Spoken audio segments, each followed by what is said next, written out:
ironically, I meet the founder of Uber, the company that is in the process of disrupting the entire taxi industry worldwide, in the back of a taxi cab.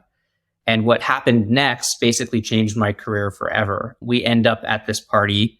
At the time, I was kind of spamming Uber's referral program. So kind of a long story, but essentially I was using paid search to camp out on their branded keywords. And as people would sign up with my confusingly similar snippet to Uber's organic snippet, I was essentially siphoning off, referral credits. So I would get $20 every single time someone signed up. And I ended up making like tens of thousands of dollars doing this. And so fast forward, I'm getting a drink at the bar next to Garrett. And in my head, I'm kind of like, should I tell him about this?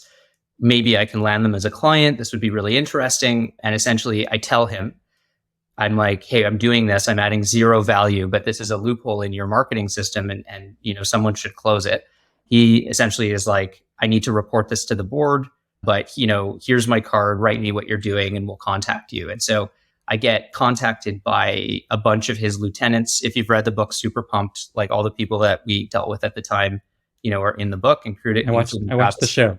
Yeah, exactly. And they were kind of like, hey, this is bad. You have to stop doing this, but can we hire you to solve the problem? And so what started off as me, running projects for like local bars, in Vancouver or clothing stores or whatever it was, turned into me landing early stage Uber as a client and really graduating us from like competent, professionals to like leaders in our sector. And so it was a fascinating, project, and we worked with Uber for 10 years.